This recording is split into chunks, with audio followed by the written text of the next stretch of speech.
Sin lugar a dudas, el foro permitió ver distintas posiciones, incluso llamó la atención de cómo esta iniciativa de López Obrador, que de verdad es impresionante esa obsesión que tiene por lastimar al Poder Judicial, además de que no tiene ni pies ni cabeza, porque hay una cantidad brutal de preguntas sin contestar. No es posible que crean que van a hacer campaña sin financiamiento, ni público ni privado. Eso es una mentira. Por supuesto que va a haber dinero metido en las campañas de los jueces, de los magistrados, de los ministros. Yo claramente lo dije ayer, no podemos acompañar una reforma judicial que dañe al Poder Judicial, que lastime a los justiciables, porque en estricto sentido los más afectados con esa reforma van a ser los más pobres, la gente que espera justicia y que por supuesto no la va a obtener, y menos de un juez que no tenga experiencia, de un juez que ganó una elección y que va a tener que pues cumplirle a sus patrocinadores a la hora de hacer justicia, a la hora de dictar sentencia. Es una iniciativa que además, por cierto, no tiene las 2/3 partes, pero es una iniciativa que demuestra el enojo que el presidente de la República tiene en contra del Poder Judicial, porque el Poder Judicial ha sido un contrapeso a los excesos. Es claro que ahora lo dicho por la presidenta Tadei, por la presidenta del INE, nos debe alertar. Va a haber una elección, el costo de una elección presidencial cuando se elija a los jueces y magistrados, a los ministros. Fíjense nada más la aberración. El país que ha hecho esto, que es Bolivia, ha demostrado que los ciudadanos no van a votar en este tipo de elecciones. Entonces, quieren gastar miles de millones de pesos para una elección que por supuesto no va a estar acompañada del electorado. ¿Por qué? Pues porque la realidad es una, y es que Morena lo que quiere es jueces, magistrados y ministros subordinados. Por eso quiere poner a todos, quiere llevarse todo el poder judicial a la bolsa, obligarlos a que resuelvan a favor del gobierno. ¿Cuándo va a ganarle un ciudadano al gobierno con estos jueces, con estos juzgadores que quiere poner en Morena? Nunca. Ya no va a haber la posibilidad de que algún exceso del gobierno pueda ser detenido por el Poder Judicial, porque todos los jueces, magistrados y ministros van a querer quedar bien con el régimen, con el gobierno, y eso es terrible, por cierto, para los ciudadanos. Sobre la desaparición de órganos autónomos, al parecer ya hay dictamen. ¿Qué fue el posicionamiento del PAN? Bueno, es algo terrible. Primero porque el dictamen que ya se circuló está de la mano con la iniciativa. Esta iniciativa que mandó, recordarán, al presidente de la República, y que quedó como guardada, digamos, esperando a qué pasaba en las elecciones, pues ya está delineada cuál va a ser la ruta que quiere este gobierno de Morena. Quiere destruir a los organismos constitucionalmente autónomos, quiere destruir al IFT, quiere destruir a quienes regulan en este país al poder. Por cierto, metiendo en problemas a México en convenios y en tratados internacionales. El TEMEC se va a ver afectado con esta posible reforma, que no tienen, por cierto, para concretar las 2/3 partes, no lo tienen en esta legislatura y esperemos no lo tengan en la siguiente. Por eso es tan importante que sigamos peleando que no se dé esta sobrerepresentación. Los mexicanos no les dieron las 2/3 partes del Congreso para cambiar la Constitución a su voluntad.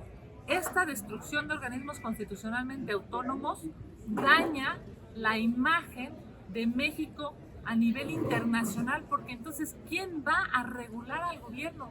¿Quién le va a poner un freno? ¿El gobierno solo va a decidir todo? Bueno, pues ya vemos lo que está pasando en Venezuela.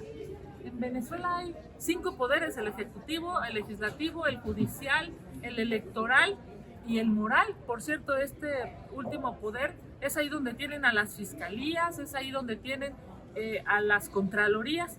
Es ese poder que hizo, entre otras cosas, la inhabilitación de María Corina Machado. Es impresionante cómo la concentración del poder por el régimen, como está hecho en Venezuela, es lo mismo que quiere hacer este gobierno de Morena en México, y eso daña sobre todo a los ciudadanos, a quienes esperan, por supuesto, pues poder desarrollarse, estudiar, trabajar, ser felices. No se puede en regímenes como este. Senadora, ¿ustedes ya estarían buscando a comisionados, por ejemplo, del INAI, los 4 que quedan, para ver cuál es su posicionamiento un poco en la defensa de este instituto? ¿Ya hay contactos con algunos comisionados? Bueno, nosotros no hemos dicho públicamente, vamos a defender a los organismos constitucionalmente autónomos, porque son contrapeso del régimen en turno, del que sea.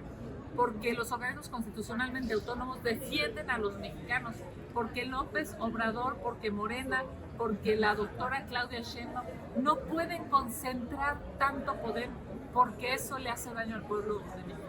Oiga, senadora, ¿qué opina de esto que decía el presidente López Obrador, de tomar el dinero que se busca del presupuesto para la elección de los fideicomisos del Poder Judicial? Bueno, nuevamente es una retórica populista, porque lo que están haciendo es querer destruir a un poder judicial para no tener contrapeso. Y van a hacer lo que sea, en términos discursivos, para justificar el gasto brutalmente innecesario que harán para cualquier acción que los lleve a su objetivo. Su objetivo es uno, y es, por cierto, es malo, es perverso, es inmoral. Querer lastimar al poder judicial para tener más poder no le va a hacer bien a México, no le va a hacer bien a los mexicanos. Estamos viendo lo que está pasando en Venezuela. Están asesinando a las personas, están desapareciendo a las personas. No es posible que de 100,000 venezolanos, acabamos de escuchar el testimonio de un venezolano aquí, venezolano mexicano, de 100,000 venezolanos que hay en México, solamente pudieron votar 3,000. Están cooptadas las instituciones. La autoridad electoral en Venezuela no existe, es una farsa. Son unos paleros del régimen. No podemos permitir que eso que está pasando en Venezuela nos pase a los mexicanos. Lo que acabamos de escuchar es terrible. Pensar que si alguno de nosotros en futuros años no estamos de acuerdo con el gobierno, nos detenga, nos encarcele. No es posible lo que le pasó a Leopoldo López en Venezuela, lo encarcelaron, se tuvo que salir del país. Es impresionante, su familia tuvo que sufrir al régimen chavista y de Maduro. Llevan 25 años en un país al que han empobrecido, 14 años de Chávez y 11 años de Maduro. No podemos permitir que eso que está pasando en Venezuela se replique en México, no está bien. Los señores de Morena no le hacen bien al pueblo de México, queriendo concentrar un poder que, por cierto, el pueblo de México no les dieron las 2/3 partes.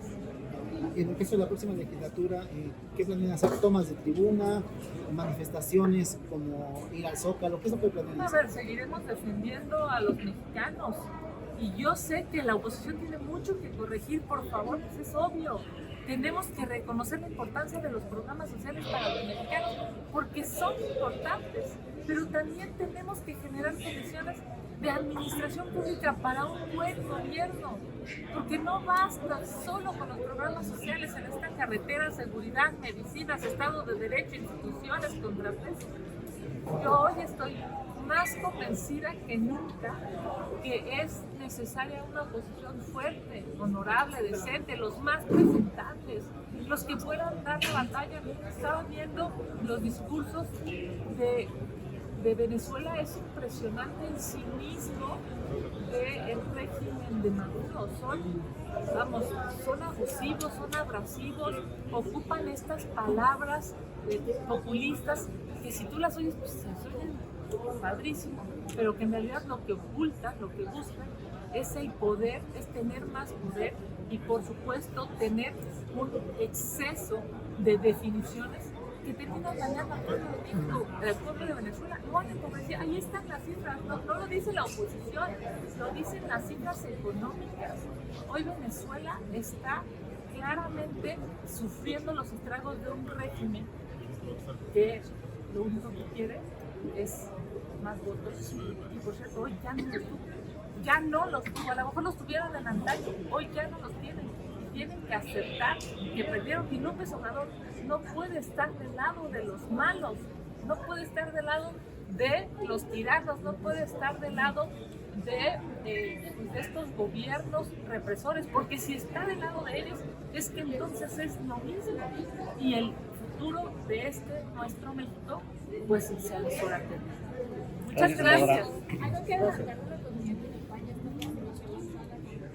Sí, pues esperemos que ya salga la convocatoria, salga la metodología, se defina si va a ser por elección de consejeros, por elección de militantes o a la ciudadanía abierta. Una vez que se defina la metodología, yo tomaré la decisión de si participo en esa contienda, que a mí me parecería, pues sin lugar a dudas, extraordinario ser presidenta o presidente del PAN en esta lucha por los derechos, por la democracia, por la verdad en este país, en este momento histórico que estamos viviendo.